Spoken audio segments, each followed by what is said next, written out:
major news here. This city's been lobbying it, and the fans have been lobbying for a long time. This city's been lobbying it, and the fans have been lobbying for a long time. The WNBA has announced that Philadelphia has been awarded a team. It'll be the WNBA's 18th team. It's subject, of course, to the boards of governors' approval in both the W and the NBA. The team is set to begin play in the 2030 season.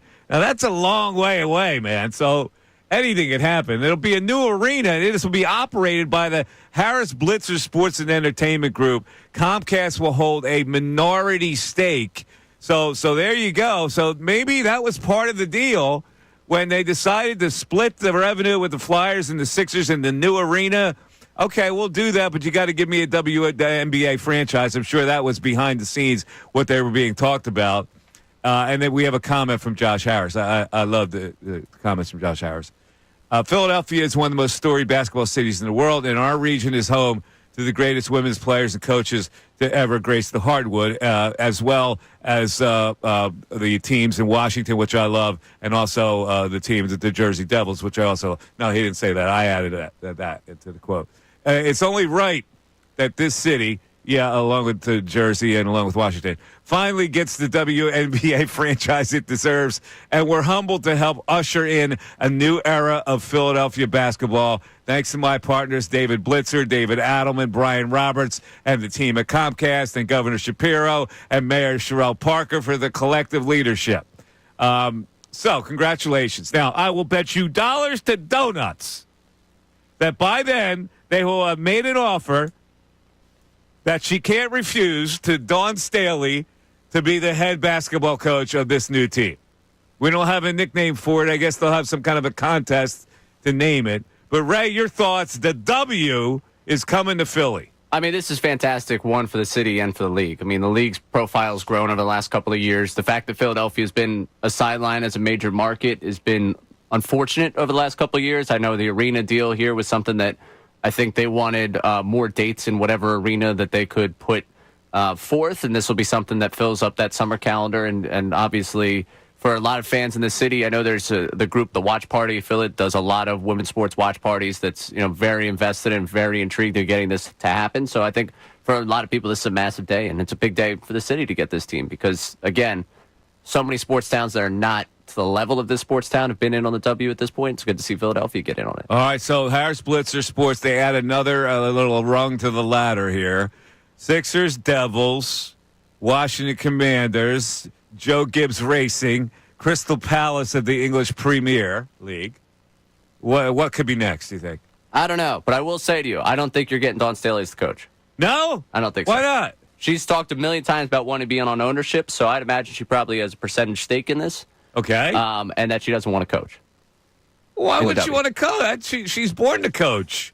Why can't she have a stake and coach? It is interesting. I do think her new South Carolina deal is up around that time, but that could also be her being done with coaching and just being ready to be. I don't think so, man. In that arena. I think the next challenge for her, coach a Philadelphia team right here.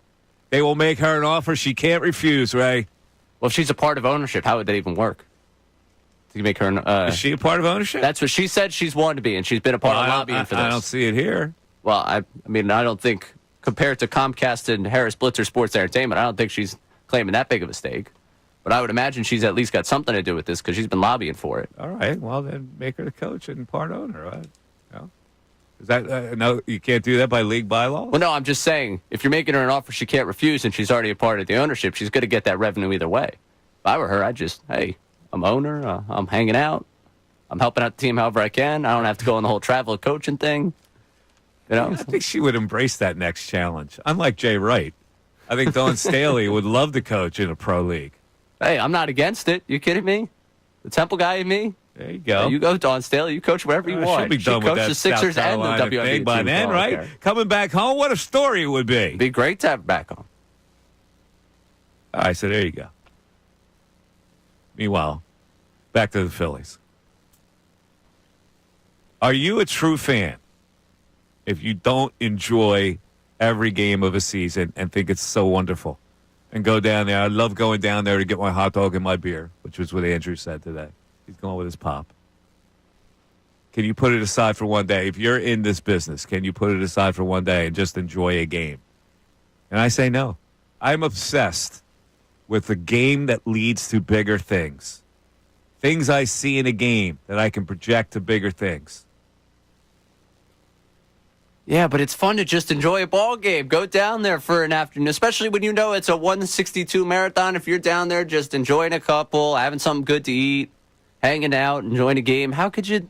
You can suspend belief and suspend conversation for a night. I'm saying that's a nice experience. I always enjoy when I go down there, but the result always makes me think of what's down the road, whether they win or lose. It's like, okay, what does that mean for the big picture when we get to October?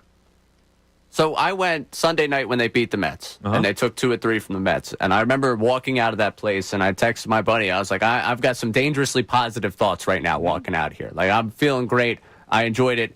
And, you know, he immediately started hitting me with the big view about this team. Well, what were my thoughts when that happened?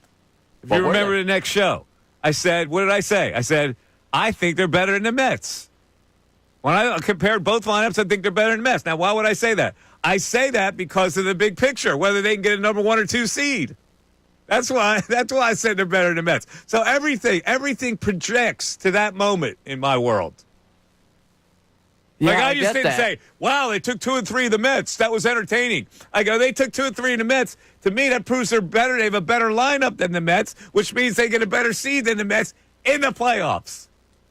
I understand what you're saying, but that's your takeaway 12 hours later. Where I was going with that is that when in the back and forth with my friend, I was like, I'm going to wake up tomorrow with the same big picture thoughts, but I'm able to suspend them for the night because I just enjoyed a great baseball game. That's good. I can't suspend them.